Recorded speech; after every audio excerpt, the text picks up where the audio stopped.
Hi welcome back to my channel. ఈరోజు కథ అందాల రాక్షసి ఒకటో భాగాన్ని వినేద్దాం. సంజు మన heroine Sanjana group of industries CEO. అతి చిన్న వయసులోనే లాస్లో ఉన్న తన తండ్రి బిజినెస్ని టాప్ 5లో ఒకటిగా నిలబెట్టిన యంగ్ అండ్ డైనమిక్ లేడీ. ఇంకా అందం గురించి చెప్పాలా? తను అందంగా మాత్రమే కాదు, ముఖంలో కళ ఎవరినైనా అట్రాక్ట్ చేసేలా ఉంటుంది. ఇక లేడీ స్టాఫ్ కొంతమందికైతే సంజు ఇన్స్పిరేషన్, మరి కొంతమందికై సంజు అందాన్ని చూసి అసూయ. తను ఏ డ్రెస్ వేసుకున్న డ్రెస్కే అందం వస్తుంది, అంత బాగుంటుంది మరి. ఇక హీరో ఇంట్రడక్షన్. హీరో పేరు ఉదయ్ శ్యామ్ ఖన్నా. 6 అడుగుల అందగాడు. చూడంగానే అమ్మాయిలంతా ఫ్లాట్ అవ్వాల్సిందే, అంత హ్యాండ్సమ్గా ఉంటాడు. But Uday present Sanjana group of industries job కోసం ట్రై చేస్తున్నాడు. చివరకు సంజన శ్యామ్ ప్రేమలో ఎలా పడుతుందనేది ఈ స్టోరీ. ఇక కథలోకి వెళ్దాం. ఉదయాన్నే సంజన లేచి ఆఫీస్కి రెడీ అయి మురళీ గారి దగ్గరికి వచ్చింది. మురళీ గారు ఎవరో కాదు, సంజన తండ్రి. హాయ్ డాడ్, ఇప్పుడు మీ హెల్త్ ఎలా ఉంది? టెన్షన్ పడకండి, I can handle our business అని నవ్వుతూ మురళీ గారికి జ్యూస్ తాగిస్తుంది. మురళి జ్యూస్ తాగిన తర్వాత, సారీ సంజు, నీకు చాలా బర్డన్ ఇస్తున్నాను అని అనగానే, డాడ్ ప్లీజ్, మీరు ఇలా బాధపడకూడదనే కదా నేను ఇంత కష్టపడుతున్నాను అంది. మీరు ఎప్పుడు హ్యాపీగా ఉండాలి. ఇప్పటికీ మీరు నా ఇన్స్పిరేషన్, మీరే నా హ్యాపీనెస్. ఇంకేం ఆలోచించకుండా రెస్ట్ తీసుకోండి, మీకు ఇప్పుడు రెస్ట్ అవసరం అని డాక్టర్ అంకుల్ చెప్పారుగా. అందుకు మురళీ గారు, సరే జాగ్రత్తగా వెళ్ళిరా తల్లి అని సంజు నుదుటిపైన ముద్దు పెట్టుకుంటాడు. సంజు బయటకొచ్చి కొంచెం ఎమోషనల్ అయి మళ్ళీ వెంటనే నార్మల్ అయిపోయి టిఫిన్ చేసి, రాదమ్మా, డాడీని జాగ్రత్తగా చూసుకోండి, నేను ఆఫీస్కి వెళ్తున్నాను అని చెప్పి అక్కడి నుంచి కార్ డ్రైవ్ చేసుకుంటూ ఆఫీస్కి వెళ్తుంది. రాధమ్మ వెళ్తున్న సంజనాని చూస్తూ, తండ్రంటే ఎంత ప్రేమ తల్లి నీకు అనుకుంటూ వంటగదిలోకి వెళ్ళింది. ఆఫీస్కి స్టార్ట్ అయిన సంజు మేనేజర్కి ఫోన్ చేసి, ఈరోజు ఇంటర్వ్యూ ఉందన్నారు కదా అంకుల్, అంతా రెడీగా ఉంది కదా అని అడిగింది. హా, అంతా రెడీ అయింది సంజు. సంజనాని సంజు అని పిలిచేది ముగ్గురు మాత్రమే.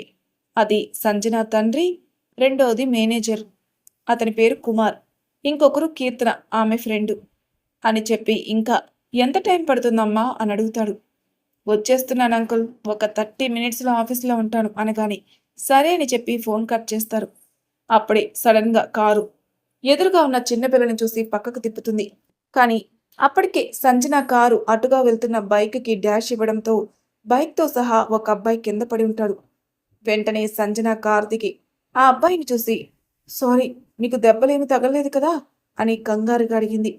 ఆ అబ్బాయి పైకి లేచి, హే, కళ్ళు నెత్తి మీద పెట్టుకొని డ్రైవ్ చేస్తున్నావా అని తన బైక్ని పైకి లేపి అన్ని పార్ట్స్ కరెక్ట్గా ఉన్నాయో లేదో చూసి సంజన కోపంగా చూస్తూ ఉంటుంది.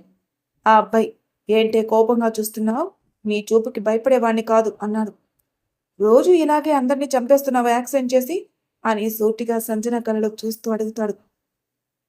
ఆ అబ్బాయి సంజనాని చూసి, ముఖానికి ఆ స్కార్ఫ్ తీయవే, అందుకే నా ముఖం కనిపించకుండా ఇలా కవర్ చేసుకున్నావు, తీ అని చేయి తన ముఖం దగ్గరగా తీసుకొని రావడంతో సంజన వెనక్కి వెళ్ళి, ఏంట్రా ఫోన్లే కదా అని ఊరుకుంటుంటే ఓ రెచ్చిపోతున్నావు, నా గురించి నీకు తెలీదు, నేను తలుచుకుంటే ఈ క్షణం నిన్ను జైలుకి పంపగలను, కానీ ఫోన్లే కదా అని వదిలేస్తున్నాను అని చెప్పి వెంటనే కార్ స్టార్ట్ చేసుకుని స్పీడ్గా ఆఫీస్కి వెళ్ళిపోతుంది. ఆఫీస్కి వెళ్ళంగానే తన క్యాబిన్లోకి వెళ్ళి కాసేపు కోపం అంతా పోయే వరకు ఫోన్లో గేమ్స్ ఆడుతుంది. తగ్గిన తర్వాత, అసలు ఇప్పటి వరకు నన్ను ఎదిరించి మాట్లాడిన వాడు ఎవడూ లేడు, నన్ను చూస్తేనే భయంతో వణుకుతారు, అలాంటిది వాడు నన్ను అన్ని మాట్లాడుతున్నా నేను తిరిగి మాట్లాడకుండా ఉండిపోయాను, అసలు నేనేనా ఇలా ప్రవర్తించేది అనుకుని సీసీ కెమెరా ఆన్ చేసి చూస్తుంది. అప్పుడే అక్కడ ఇంటర్వ్యూకి వచ్చిన వాళ్ళలో ఒకరిని చూసి, వీడి ఇంటర్వ్యూకి నా ఆఫీస్కే వస్తాడా, దొరికాడు, ఇప్పుడు చెప్తా వీడి పని అని కన్నింగ్గా స్మైల్ చేస్తూ ఇంటర్వ్యూ జరిగే రూమ్కి వెళ్ళింది.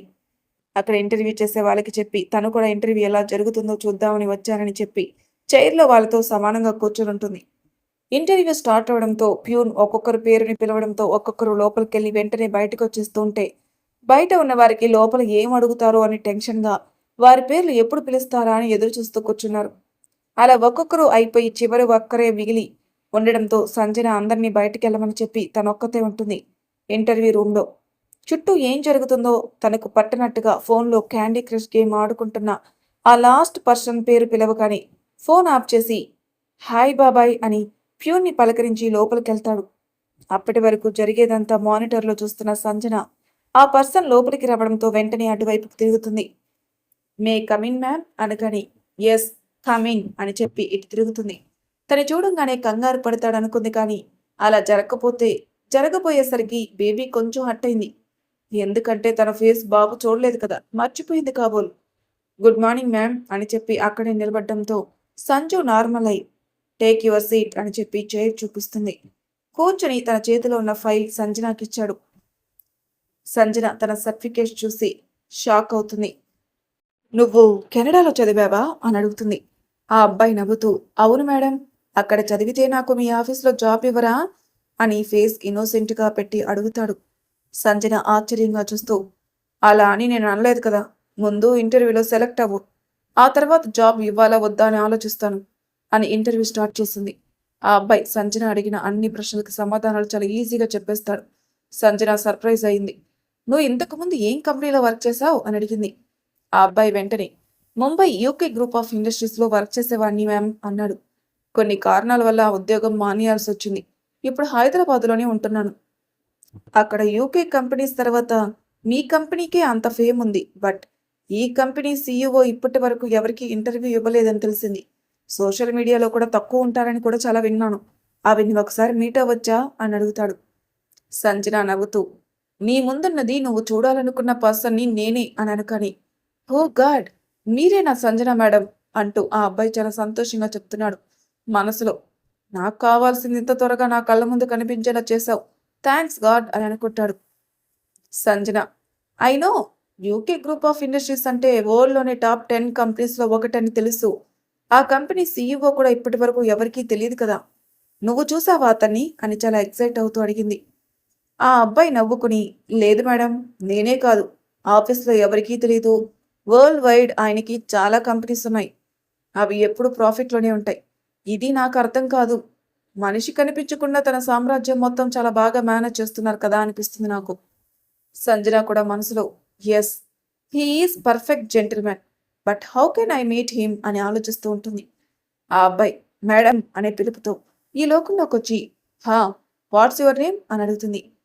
నేమ్తో పనేముంది మేడం, అయినా నా రియల్ నేమ్ శ్యామ్, సర్టిఫికేట్లో నేమ్ మార్చారు, ఇంకా అదే ఫిక్స్ చేశారు, కానీ నాకు పెట్టిన name Shyam. Okay mister Shyam, రేపటి నుంచి ఆఫీస్కి టైంకి రావాలి, మేనేజర్ గారి దగ్గరికి వెళ్ళండి, జాయినింగ్ లెటర్ ఇస్తారు. వర్క్లో సిన్సియర్గా లేకపోతే జాబ్ తీసేయడానికి నాకు ఎంతో టైం కూడా పట్టదు, so work hard, you may go now అని చెప్పి అక్కడ నుంచి తన క్యాబిన్కి వెళ్ళిపోయింది. శ్యామ్ మేనేజర్ దగ్గరికి వెళ్ళి లెటర్ తీసుకుని ఆఫీస్లో జాయిన్ అయ్యి తన ప్లేస్ చూసుకోవడానికి వెళ్తాడు. అక్కడున్న అమ్మాయిలందరూ ఏ ఉన్నాడే బాబు అనుకుంటూ శ్యామ్నే చూస్తూ ఉండిపోయారు. అందరినీ ఒకసారి చూసి ఒక స్మైల్ ఇస్తాడు, అంతే. అమ్మాయిలంతా ఫ్లాట్. అక్కడున్న colleague Sundar hi boss, new జాయినింగా అనగాని అవును బాస్ అని నవ్వుతూ చెప్తాడు శ్యామ్. బాస్, వీళ్ళతో కొంచెం జాగ్రత్తగా ఉండండి, స్టార్టింగ్లో ఇలానే నవ్వుతూ ఉంటారు అంటాడు సుందరం. వన్స్ మనం వాళ్ళకి కనెక్ట్ అయ్యామా మన పర్స్ ఖాళీ చేసే వరకు వదలరు అని నవ్వుతాడు. ఓ, అయితే మీకు బాగా ఎక్స్పీరియన్స్ ఉందనుకుంటా ఈ విషయంలో అని సుందర్ని చూస్తూ అడుగుతాడు. సుందర్ నవ్వుతూ మీరు భలేవారు boss, okay leave it, I am Sundaram అని షేక్ హ్యాండ్ ఇవ్వడంతో శ్యామ్ కూడా నవ్వుతూ ఐ యామ్ శ్యామ్ అని షేక్ హ్యాండ్ ఇస్తాడు. సంజన తన క్యాబిన్కి వెళ్ళి వర్క్ చేసుకుంటూ ఆఫ్టర్ లంచ్ జరిగే మీటింగ్కి అన్ని చెక్ చేస్తుంటుంది. మేనేజర్ కుమార్ గారు డోర్ దగ్గర నిలబడి మే కమిన్ మేడం అని అడగడంతో కమిన్ అంకుల్ అని నవ్వుతూ ఉంటుంది. కుమార్ గారు లోపలికి రాగానే కూర్చోండి అంకుల్, మీకు ఎన్నిసార్లు చెప్పాలి అంకుల్ నన్ను మేడం అని పిలవద్దని, call me Sanju in office also uncle అని ముఖం అలిగినట్టు పెడుతుంది. కుమార్ నవ్వుతూ నీలో ఇంకా ఈ చిన్నపిల్లల లక్షణాలు పోలేదు సంజు, చిన్నప్పటి నుంచి చూస్తున్నా అని అంటారు. సంజు కూడా నవ్వుతూ మీతో ఇలా పిలిపించుకోవాలని ఇలా చేస్తాను అంకుల్, మీరు లేకపోతే ఈ కంపెనీ డాడ్ ఒకరే హ్యాండిల్ చేయలేకపోయేవారు, ఆయనకి ప్రతి విషయంలో తోడుగా నిలిచారు. ఇప్పుడు నేను కూడా మీ సపోర్ట్ వల్లే ఈ కంపెనీ ఈ స్టేజ్లో ఉంది అని కుమార్ చేతిని పట్టుకుని నవ్వుతూ చెప్తుంది. ఆయన కూడా నవ్వుతూ సరే, ఈరోజు ఇంటర్వ్యూ చేయడానికి నువ్వు వెళ్ళావని తెలిసింది, ఏమైంది సంజు? నువ్వెప్పుడూ అలా వెళ్ళవు కదా అని కొంచెం అనుమానంగా అడుగుతారు. సంజు నవ్వుతూ, ఏం లేదంకుల్. నాకు వెళ్ళాలి అనిపించింది. వెళ్ళి కరెక్ట్ పర్సన్‌ని సెలెక్ట్ చేశాను. He is fit for that job అనగానే, హా! నాకు అదే అనిపించింది సంజు. ఎక్స్‌పీరియన్స్ కూడా ఉంది కదా! బట్ నీకో విషయం చెప్పడానికే వచ్చాను. ఇందాకే మీ బావ చక్రి వచ్చి వెళ్ళాడు. ఎంతిచ్చారు అంకుల్ అని సూటిగా ప్రశ్నించింది. 2,00,000 చెక్ తీసుకుని వెళ్ళాడు సంజు. నువ్వు మార్నింగ్ సైన్ చేసిచ్చిన చెక్ ఇచ్చాను. హ్మ్. ఇంకొన్ని రోజులే అంకుల్. డాడీ హెల్త్ నార్మల్ అయిన వెంటనే వాడి పని చెప్తాను. సరే అంకుల్, నేను చూసుకుంటాను అని అనగానే, ఓకే సంజు అని బయటికెళ్ళిపోతారు. శ్యామ్ అంతా ఒకసారి చూసి మేనేజర్‌కి చెప్పి అక్కడి నుంచి వెళ్ళిపోతాడు. శ్యామ్ హైదరాబాద్‌లో ఒక పెద్ద బంగ్లాలో ఉంటున్నాడు. తనకి అన్ని టైంకి చూసుకోవడానికి ఇంట్లో మెయిడ్స్ అందరూ ఉన్నారు. శ్యామ్ తను ఉండే ప్లేస్‌కి వెళ్ళి లోపలికి వెళ్తూ ఉండగా తన ఫోన్ రింగ్ అవుతుంటే ఫోన్ లిఫ్ట్ చేసి హలో డాడ్ అని నవ్వుతూ మాట్లాడతాడు. అటువైపు నుంచి ఫోన్‌లో మాట్లాడుతూ ఏదో ఒక విషయం చెప్తారు. శ్యామ్ మాట్లాడుతూ యెస్ డాడ్. 1 మంత్‌లో నా వర్క్ కంప్లీట్ చేసుకొని వస్తాను. అప్పటి వరకు మీరు జాగ్రత్తగా ఉండండి. ఏదైనా ఇంపార్టెంట్ అయితే ఫోన్ చేయండి. నేను చూసుకుంటాను అని చెప్తాడు. తర్వాత శ్యామ్ మనసులో ఏదో అనుకొని నవ్వుకుంటూ లంచ్ చేసి బయటికెళ్తారు. చక్రి చెక్ తీసుకుని బ్యాంక్‌కెళ్ళి మనీ తీసుకుని పబ్‌కి వెళ్ళి ఫుల్లుగా తాగిన తర్వాత తన అన్‌అఫీషియల్ వైఫ్ సమీర ఇంటికి వెళ్ళి గుమ్మం దగ్గర నిలబడి డోర్ తడతాడు. అప్పుడే సమీర వచ్చి తలుపు తీస్తుంది. తీసిన వెంటనే చక్రి తులుతూ తనని కోరికతో చూస్తూ సమీరాని హత్తుకుంటాడు. సమీరాకి చక్రి అలవాట్లన్నీ తెలుసు కాబట్టి తన్ని రూంలోకి తీసుకెళ్లి షవర్ కింద నుంచోబెడుతుంది. పైనుంచి పడే చల్లటి నీటితో చక్రి మత్తు కొంచెం కొంచెంగా దిగిపోయింది. కాసేపటికి మత్తు దిగిన తర్వాత టవల్ ఇచ్చి సమీరా బయటకొస్తుంది. చక్రి టవల్ చుట్టుకొని బెడ్ పైన ఉన్న డ్రెస్ వేసుకుని అలానే మంచం పైన పడుకుంటాడు.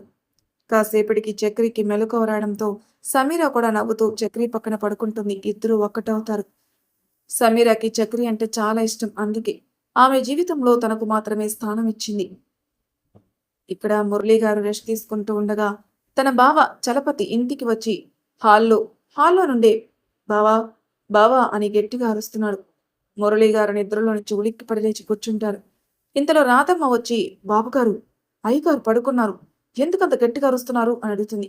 వెంటనే చలపతి రాధమ్మ చెంపపై కొట్టి ఇంట్లో పని చేసేదానివి అలాగే ఉండు, కాదని నాకు నీతులు చెప్పాలని చూసావో నిన్ను బయటికి గెంటడానికి ఒక్క నిమిషం కూడా పట్టదు అని చెప్పి మురళీ గారు ఉన్న గదిలోకి వెళ్తాడు. రాధమ్మ చెంపపై చేయి పెట్టుకుని ఏడుస్తూ వంటగదిలోకి వెళ్ళిపోతుంది. చలపతి మురళి పక్కన కూర్చుని ఏంటి బావా ఆరోగ్యం ఎలా ఉంది అని అడిగి మళ్ళీ తని హా నీకేంటిలే బావా, కూతురికి బాధ్యతలు అప్పచెప్పి ప్రశాంతంగా ఉండి ఉంటావులే అంతేనా అని నవ్వుతాడు. మురళీ గారికి చలపతిని చూసి చిరాకు వచ్చినా మౌనంగా ఉంటాడు. మళ్ళీ చలపతి మాట్లాడుతూ బావా ఇప్పటికే చాలా ఆలస్యమైంది. నీ బిడ్డను నా ఇంటి కోడలుగా చేసుకోవాలని నీ చెల్లి ఎంత ఆశపడిందో నీకు తెలుసు. కానీ అది నెరవేరలేదు. నీ చెల్లి కూడా ఈ లోకంలో లేదని మాట తప్పుతావా బావా అని అడుగుతాడు. చూడు చలపతి, నేనిచ్చిన మాటని తప్పే మనిషిని కాదు. నా చెల్లికిచ్చిన మాట ప్రకారం నా కూతుర్ని ఆ ఇంటి కోడలుగా చేయాలని అన్ని ఏర్పాట్లు చేశాం. కానీ ఆ రోజు ఏమైందో నీకు తెలుసు. నేనిచ్చిన మాట దానితో పాటే పోయింది. ఇంకా ఈ విషయం నా దగ్గర మాట్లాడుకు, అర్థమైందా అని కోపంగా అక్కడి నుంచి లేచి పైకి ఒక గదిలోకి వెళ్ళిపోయి డోర్ గట్టిగా వేసేస్తాడు. లోపలికి వెళ్లి మురళి గారు గోడకున్న ఒక ఫోటో దగ్గర నిలబడి ఆ ఫోటోను చూస్తూ ఏడుస్తూ ఎందుకురా ఇలా మమ్మల్ని మోసం చేసి వెళ్ళిపోయావు? ఆ క్షణంలో నువ్వు చెప్పేది వినకుండా నేను చేసింది తప్పే కావచ్చు, కానీ దానికి నువ్వు అని బాధపడతాడు. ఇంకా చలపతి నీ కూతురు సంజుని నా ఇంటికి కోడలుగా చేసుకోవడం, తర్వాత నీ ఆస్తి మొత్తం నా కొడుకు సొంతమయ్యేలా చేయడం అతి కొద్ది రోజుల్లోనే జరుగుతుంది బావా అనుకుంటున్నాడు. ఇక్కడ నువ్వు చూసి కూడా ఏమీ చేయలేని పరిస్థితిలో ఉండేలా చేస్తాడు ఈ చలపతి అని కన్నింగా నవ్వుతూ అక్కడి నుంచి వెళ్ళిపోతాడు. మరి తర్వాయి భాగంలో ఏం జరుగుతుందో నెక్స్ట్ ఎపిసోడ్‌లో తెలుసుకుందాం. అంతవరకు నా ఛానల్ సబ్స్క్రైబ్ చేయని వాళ్ళు ప్లీజ్ సబ్స్క్రైబ్ చేసుకోండి. లైక్ చేసి షేర్ చేయండి. మీ అభిప్రాయాలు నాకు కామెంట్ రూపంలో తెలియజేయండి. Thank you for listening.